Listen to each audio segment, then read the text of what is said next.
Oke, teman-teman, kita mulai sesi hari ini. Assalamualaikum warahmatullahi wabarakatuh semuanya.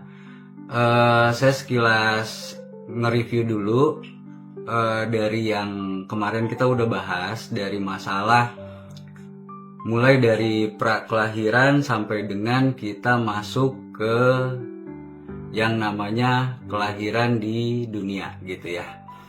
Nah, hari ini teman-teman kita akan masuk ke pembahasan fase kelahiran di dunia. Oke, hari ini kita akan masuk di fase dimana kita mulai yang namanya fase kelahiran gitu ya. Nah,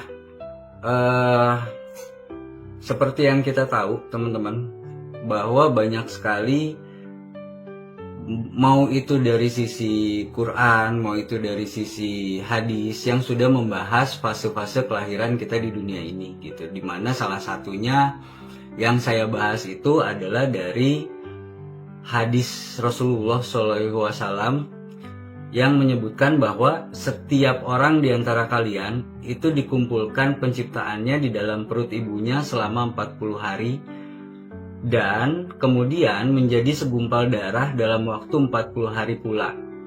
Kemudian segumpal darah tersebut itu menjadi segumpal daging dalam waktu 40 hari pula gitu. Jadi kalau secara fase kita ada di rahim ibu kita, itu dimulainya dari bulan ketiga memasuki bulan keempat gitu ya. Baru ruh itu ditiupkan ke dalam janin gitu.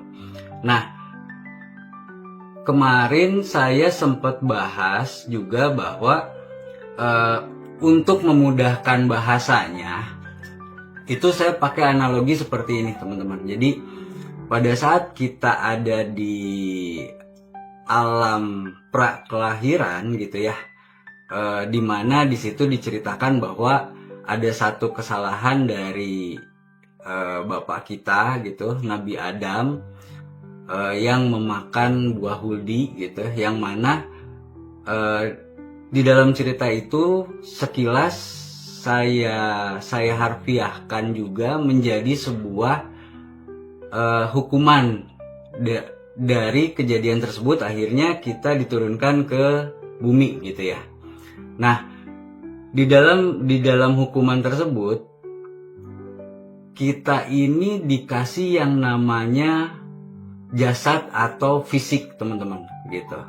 Dimana pada saat kita dikasih fisik atau jasad ini, yang tadinya kita masih dalam bentuk ruh, mulailah kita masuk ke dunia fisikal yang sangat materialis yang kita kenal, seperti halnya apa yang kita lihat, apa yang kita dengar, dan apa yang kita rasakan saat ini gitu teman-teman.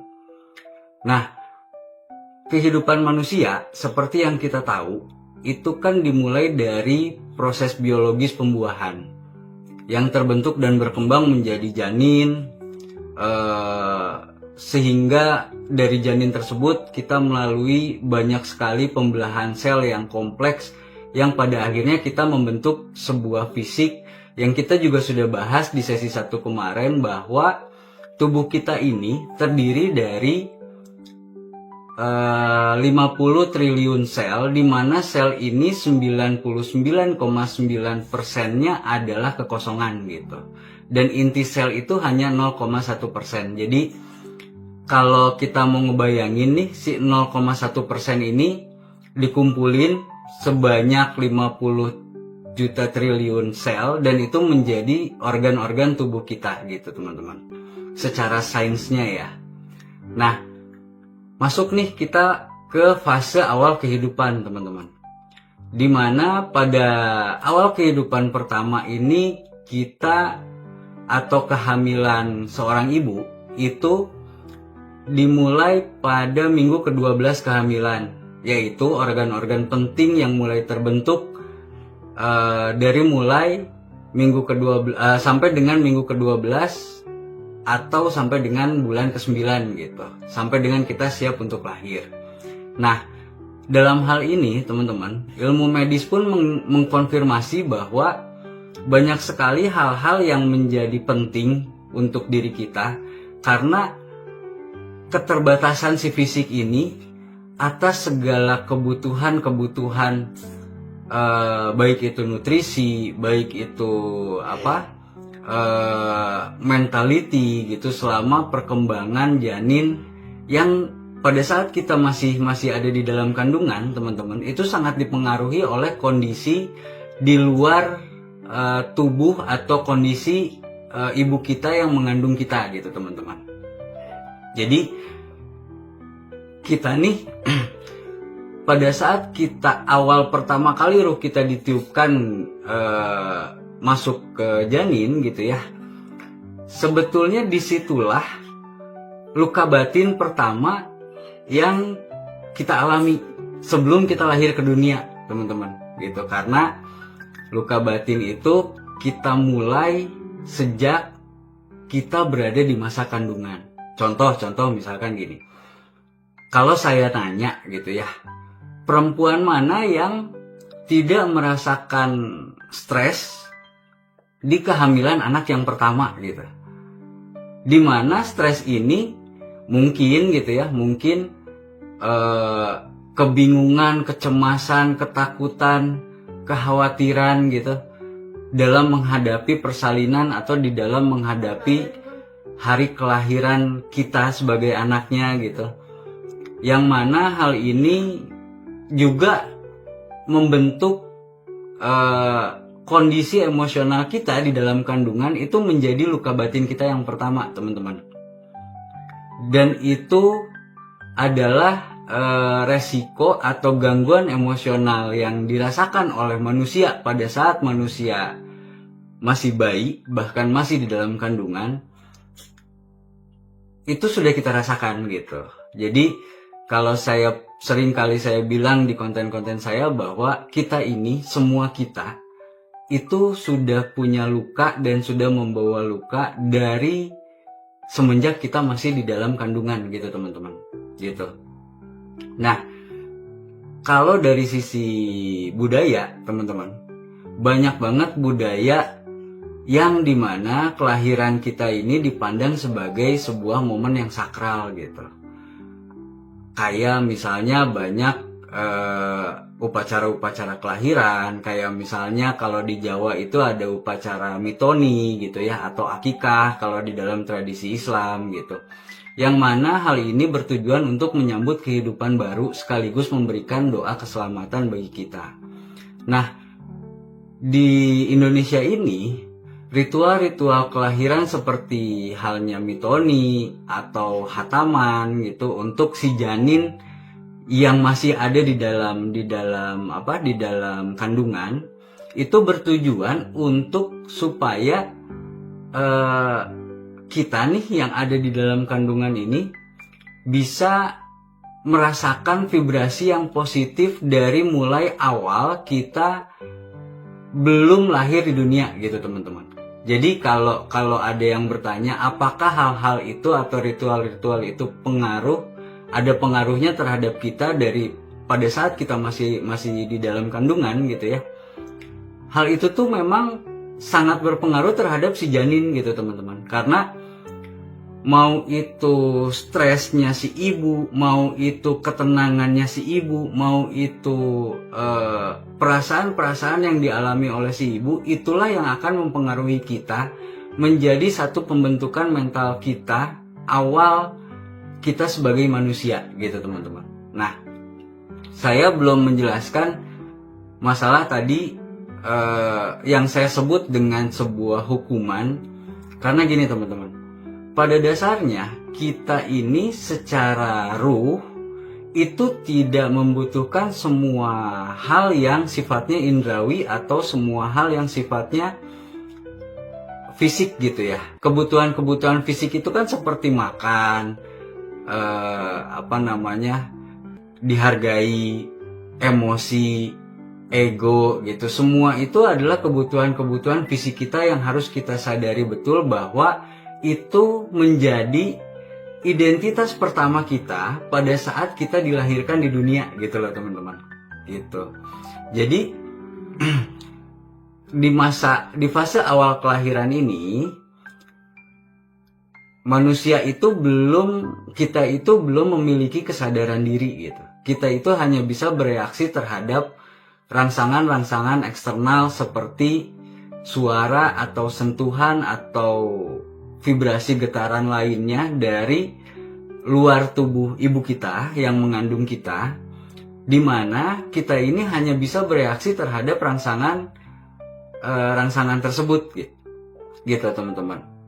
Tapi itulah yang menjadi hubungan awal kita dengan orang tua kita, terutama dengan ibu kita, yang membangun dasar ikatan emosional kita atau attachment pertama kita dengan orang tua kita tuh dari situ gitu. Sekaligus juga itu menjadikan sebuah luka pertama kita pada saat kita merasakan semua emosional yang dirasakan oleh orang tua kita, terutama ibu kita, pada saat kita berada di dalam kandungan gitu teman-teman. Gitu. Nah, kita memang belum memiliki kesadaran diri pada saat kita masih berada di kandungan teman-teman. Tetapi kita mulai mengenal semua yang terkait dengan dunia gitu ya. Walaupun kita belum dilahirkan nih gitu konteksnya gitu. Itu dari semua indrawi kita yang pada saat kita masih di dalam kandungan, indrawi yang kita gunakan itu hanya indra perasa saja gitu teman-teman. Itulah yang menjadi emosional kita, ikatan emosional kita dengan ibu kita yang tadi saya jelasin. Dan ini menjadi sebuah dasar yang penting banget buat perkembangan emosional seorang manusia yang kita sebut dengan nama bayi gitu ya. Karena dalam teori psikologis pun disebutkan atau menunjukkan bahwa bayi itu sangat membutuhkan perhatian untuk membangun kepercayaan pertamanya dari sisi menjaga emosional ibunya gitu teman-teman. Nah, attachment yang tidak aman atau kelekatan kita dengan ibu kita yang tidak aman gitu ya, dengan perasaan stres ibu kita, dengan ketakutan ibu kita, dengan kekhawatiran ibu kita gitu, itu akan membuat kita nih yang masih menjadi bayi ini gitu ya, merasa sering diabaikan atau merasa kurang menerima kasih sayang teman-teman. Walaupun itu kita masih di dalam kandungan gitu, rasa itu tuh udah kita terima gitu, karena rasa vibrasi yang kita tangkap gitu ya pada saat kita di dalam kandungan itu sama dengan vibrasi yang kita terima pada saat kita dilahirkan nih gitu ya. Dan kita misalnya tidak cukup mendapatkan pelukan, tatapan mata, suara yang lembut dari si pengasuh utama gitu ya, yang seringkali menunjukkan kecenderungan emosionalnya gitu terhadap kita nih gitu. Itu rasanya sama gitu teman-teman. Jadi mau kita di dalam kandungan maupun kita sudah di luar kandungan, rasa yang kita terima dari ibu kita tuh akan tetap sama. Vibrasinya seperti halnya yang tadi saya sebutin gitu teman-teman. Nah, itulah luka batin kita atau luka kita yang pertama kita rasain di dunia gitu. Dengan kita diberikan fisik, dengan kita masuk ke dalam sebuah jasad, yang mana jasad tersebut sudah sering saya jelaskan bahwa jasad kita ini, fisik kita ini selalu menerima semua respon itu sebagai menganggapnya semua hal yang kita terima itu menjadi sebuah masalah. Dengan tujuan itu untuk merespon sebuah atau mencari sebuah solusi dari setiap hal yang kita rasakan gitu teman-teman. Nah, masuk ke dalam konteks kenapa fisik ini saya sebut sebagai sebuah hukuman, karena setiap hal yang diterima oleh fisik kita itu akan direspon menjadi sebuah masalah teman-teman gitu. Mau hal apapun yang kita terima dari luar tubuh kita itu akan selalu merespon itu sebagai sebuah masalah untuk kita mengantisipasi atau mencari solusi dari masalah-masalah yang kita rasakan tersebut. Gitu teman-teman. Nah, kita masuk sekarang ke fase kelahiran nih, pada saat kita sudah dilahirkan gitu. Nah, seperti halnya tadi yang sudah saya jelaskan, rasa yang kita dapat pada saat kita ada di dalam kandungan dengan rasa yang kita dapat setelah kita dilahirkan, walaupun kita belum ngerti apa-apa gitu, walaupun kita belum paham apapun gitu ya, kita masih bersih, kita masih suci, kita belum paham apapun, tapi Allah itu udah menciptakan, udah memberi kita sebuah vibrasi rasa yang sama, seperti halnya kita merasakan kalau kita ini jarang diperhatikan, kita ini kurang disentuh, kita ini kurang kasih sayang, itunya tuh udah keterima gitu sama kita gitu. Walaupun kita nggak ngerti itu tuh maksudnya apa, tujuannya apa, dan rasa itu tuh kenapa gitu. Karena kan pada saat kita bayi mungkin kita belum punya memori-memori nih gitu ya. Kita belum punya memori-memori masa lalu karena kita baru lahir gitu.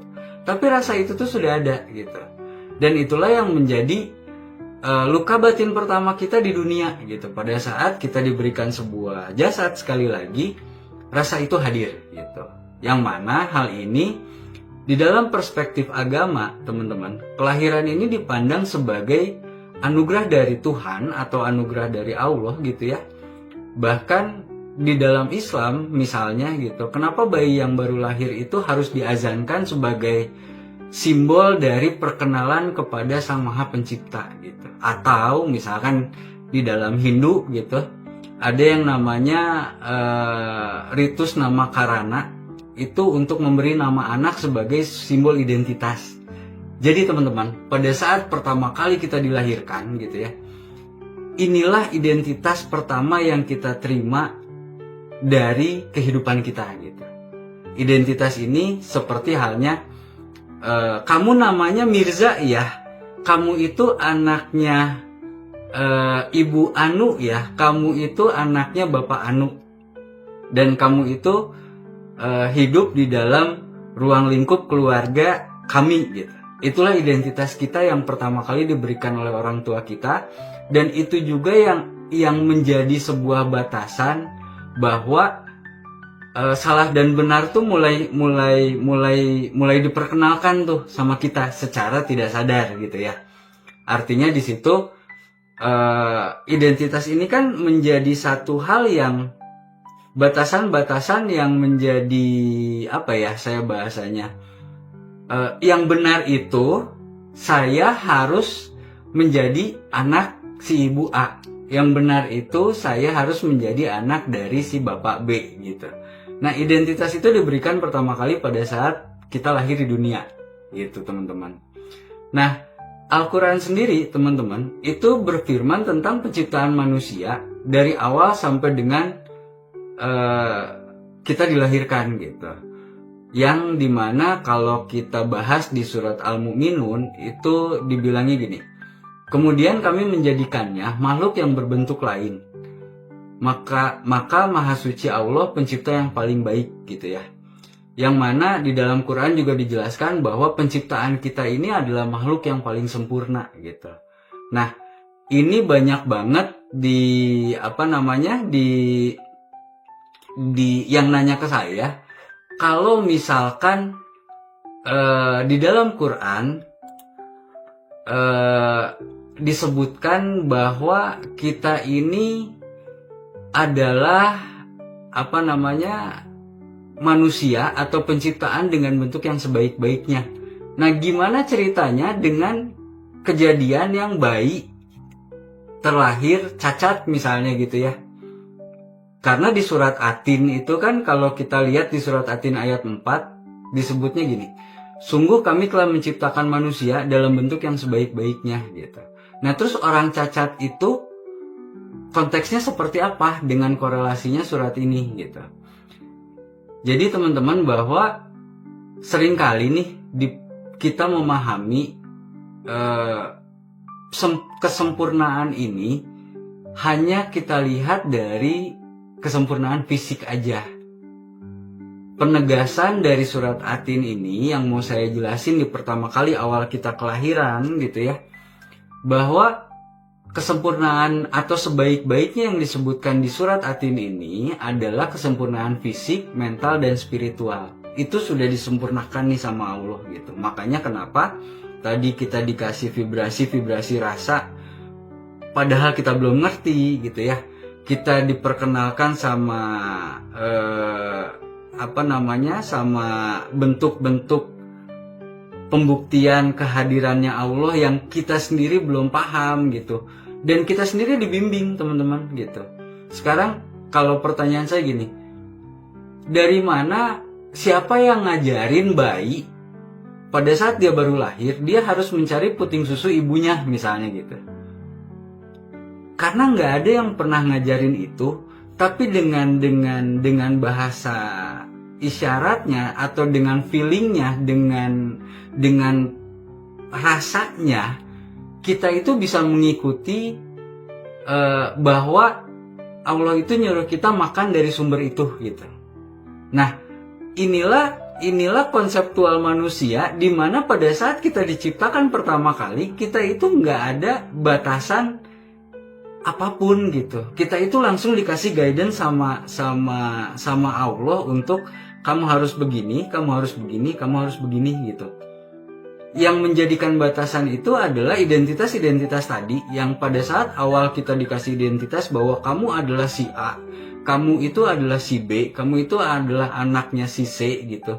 Akhirnya itu menjadikan satu analogi di dalam hidup kita yang menjadikan batasan, baik itu baik dari sisi norma, doktrin ataupun dogma gitu. Nah, balik ke surat Atin ini teman-teman, kesempurnaan yang dimaksud dalam surat tersebut itu tidak selalu merujuk pada fisik gitu ya. Ia juga mencangkup kepada kesempurnaan di dalam potensi manusia untuk menjalankan tugasnya sebagai hamba Allah dan khalifah di bumi. Contohnya seperti halnya tadi yang saya jelasin, misalkan pada saat ada seorang bayi yang kita nggak ajarin dia, tapi dia tahu bahwa dia itu harus mencari puting susu ibunya untuk dia bisa makan gitu. Nah, setiap manusia ini diciptakan sesuai dengan hikmah dan ketetapan yang sudah Allah berikan teman-teman gitu. Bahkan ketika seseorang memiliki kekurangan fisik atau mental sekalipun gitu ya, Allah itu tahu apa yang terbaik buat makhluknya gitu. Justru yang kita anggap kekurangan mental atau kekurangan fisik itu kan secara jasad yang kita bahas tadi nih, orang-orang yang kita anggap selama ini punya kekurangan fisik dan kekurangan mental, mereka itu lebih dapat guidance yang langsung dikasih sama Allah teman-teman gitu, dengan berbagai macam bentuk gitu dan dengan berbagai macam kondisi. Karena Allah sendiri yang langsung menjamin mereka gitu teman-teman. Nah, memang akhirnya bagi kita nih orang tua ya, kalau kita mendapatkan kejadian seperti itu misalkan gitu ya, sekali lagi teman-teman, bahwa ujian yang Allah kasih atau keterbatasan yang Allah kasih untuk kita sebagai orang tua itu berada di jasad kita atau berada di fisik kita atau berada di indrawi kita gitu teman-teman. Maka pada saat ada satu, misalkan gitu ya, ada satu kelahiran yang kita anggap cacat lah gitu, buat si bayi, buat si anak itu merupakan satu guidance yang langsung dari Allah gitu. Tapi buat kita nih sebagai orang tua yang kita punya kelengkapan tools yang sebetulnya itu adalah hal-hal yang bisa membatasi kita gitu. Itu adalah hal-hal yang mengungkung kita selama kita berada di bumi gitu teman-teman. Dan itulah yang menjadi satu bentuk ujian terhadap kita, orang tuanya gitu ya. Karena kita melihat anak kita itu mempersepsikan bahwa kesempurnaan itu harus kesempurnaan dalam bentuk fisik gitu teman-teman. Gitu. Nah, ini juga yang dijelasin di dalam surat Al-Baqarah ayat 155 teman-teman. Yang kurang lebih isinya ginilah. Sungguh kami akan menguji kamu dengan sedikit ketakutan, kelaparan, kekurangan harta, kekurangan jiwa, dan buah-buahan. Dan sampaikanlah kepada orang-orang yang sabar. Artinya ujian ini semuanya masalah fisik, teman-teman. Masalah jasad gitu. Masalah masalah kalau bahasa saya biar gampang gitu ya, kita pakai bahasa fisik ini sebagai si aku satu gitu. Si aku satu ini adalah kita secara fisik, kita secara identitas gitu ya. Nah, inilah sumber masalah kita, teman-teman. Yang mana sumber masalah kita ini sudah ada bukan hanya pada saat kita dewasa saja, tapi di dalam proses kelahiran kita pertama kali, kita pun sudah mendapatkan masalah yang sama gitu, teman-teman. Gitu. Dimana kesabaran dan rasa syukur dalam menerima kondisi ini merupakan wujud ibadah kepada Allah. Inilah yang diartikan di dalam surat Al-Baqarah itu, bahwa sabar dan syukur dan sholat itu adalah sebagai penolong, teman-teman. Dan kata Allah tuh kita itu hanya sebagai penonton gitu. Karena semua ketetapannya itu atau pelakunya itu adalah Allah sendiri yang ngasih ketetapan gitu. Jadi seolah-olah gini, teman-teman. Di fase pertama ini, pada saat kita dilahirkan nih, Allah itu ngasih tugas nih ke kita. Kamu itu tugasnya adalah Iqra, membaca semua kejadian demi kejadian yang akan kamu alami gitu ya, tanpa harus menilai apapun, tanpa harus menunjuk apapun, tanpa harus menjudge apapun, dan tanpa harus memperspektifkan apapun gitu, teman-teman. Tapi saya kasih ujian nih. Ujiannya dalam bentuk fisik atau jasad gitu. Karena dari bentuk fisik atau jasad ini, kamu akan melihat banyak sekali hal-hal yang tidak menyenangkan yang akan kamu rasakan gitu.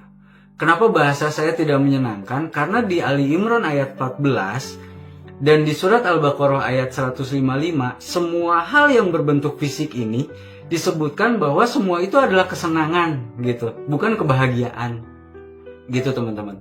Yang mana kesenangan ini yang seringkali menjebak kita untuk seolah-olah kita harus menuju ke sana gitu.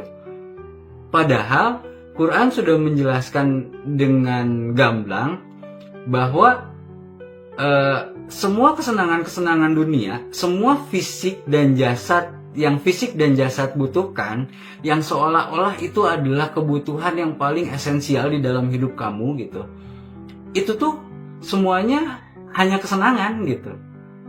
Bukan satu perwujudan dari kebahagiaan yang Allah kasih secara fitrah buat kita sebagai manusia. Karena teman-teman, kita ini sekali lagi di fase yang pertama ini, kita ini hanya diminta untuk menjadi penonton, tanpa harus menilai, tanpa harus menjudge, tanpa harus berpersepsi apapun.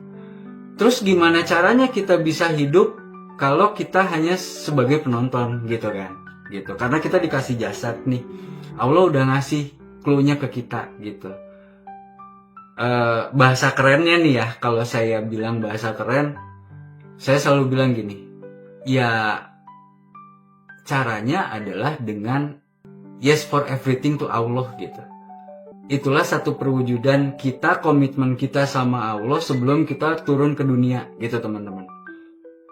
Jadi kalau kita menjalani semua hal di dalam dunia ini dengan kesadaran bahwa semuanya Allah yang ngasih, semuanya Allah yang nunjukin, semuanya Allah yang berkehendak, dan kita nggak bisa apa-apa. Kita hanya disuruh untuk belajar bijak menyingkapi semuanya, untuk tujuannya adalah untuk kita tahu bahwa Allah ini ada dan Allah ini maha besar dan Allah ini nyata gitu ya. Kita itu nggak disuruh nyelesain masalah apapun, teman-teman, di dalam hidup kita gitu. Bahkan di dalam Quran dan tidak ada agama yang sekompleks Islam dengan Qurannya yang ngasih tahu nih dari mulai makanan masuk ke mulut sampai makanan keluar dari tubuh kita, itu tuh semua ada guidance-nya gitu. Semua tuh sudah dikasih clue sama Allah untuk tinggal kita jalanin aja gitu. Dan kalau kita balik lagi ke bab kelahiran kita nih udah dikasih rizki sama Allah gitu. Selama 2 tahun Allah itu nitipin ASI ke ibu kita, yang mana itu tuh menjadi sumber nutrisi yang terbaik. Mau pakai makanan apapun, secara sains dan penelitian bahwa ASI itu adalah sumber nutrisi yang terbaik untuk seorang anak gitu teman-teman. Yang itu sudah Allah kasih rizki kita di awal kehidupan kita, yang sebetulnya kita nggak usah mikir apa-apa gitu loh teman-teman. Yang jadi masalah pada saat kita udah masuk ke fase, nanti kita bahas di fase remaja, fase dewasa, dengan identitas ini ya, yang tadinya rizki-rizki yang sudah dikasih sama Allah ini kita kotak-kotakan sendiri menjadi sebuah kelayakan yang menurut kita, kalau makan itu harus makannya pakai ini gitu. Kalau baju itu harus yang seperti ini. Kalau pakaian itu harus yang seperti ini. Kalau hidup tuh harus begini gitu loh teman-teman. Dan itu tercipta semua karena pikiran kita. Itu tercipta semua karena perspektif diri kita sendiri gitu. Yang mana itulah yang menjadi menjadi sumber penderitaan di awal pertama kali kita hidup, teman-teman. Disitulah kita pertama kali mendapatkan status di dalam diri kita yang mungkin sampai saat ini melekat di dalam diri kita. Sekaligus status itulah yang menjadi luka pertama di dalam kehidupan kita, teman-teman, gitu. Nah, ini yang kita bahas sebagai fase awal pertama kali atau di fase kelahiran kita, teman-teman. Nah, sebelum kita masuk ke fase selanjutnya, teman-teman silakan kalau ada yang mau bertanya atau Mas Abu ada yang mau disampaikan sebelum kita masuk ke fase anak-anak gitu. Ini ada pertanyaan nih Kak. Gimana Kang? Jadi pertanyaannya tuh begini. Kita kan tadi kan ada bahasannya ada luka batin nih. Luka batin itu yang terjadi ketika kita masih di masa kandungan. Nah, di mana luka batin ini yang ayah ini kan dia pekerjaannya kan mencari nafkah ini. Ya. Nah, terus kemudian luka batin ini secara nggak disadari ya mungkin keterbatasan pengetahuan dari ibu ini dengan kecoraknya kehidupan sehingga menyebabkan luka batin kepada si anak ketika masa dijanin. Yang pertama, bagaimana solusinya kan supaya nanti ini perkembangan si janin tadi ini, si janin ini juga nantinya nggak terus-terusan mempengaruhi daripada nanti kedewasaan masa pertumbuhan dia. Itu yang pertama. Kemudian yang kedua, luka batin yang bersumber dari sang ibu, itu bagaimana cara kita itu bisa merilis ataupun meregulasi, atau apakah secara otomatis ketika sang ibu itu sudah beregulasi atau melakukan sebuah kemaafan terhadap apa yang sudah pernah dia lakukan, itu juga secara otomatis akan memberikan bentuk daripada perubahan karakter si anak. Itu yang pertama tadi. Nah, terus tadi dikatakan juga bahwasanya kita ini harus sebatas menyaksikan atas segala apa yang terjadi, bahwasanya semuanya itu Allah yang punya perangan. Dan gitu kan.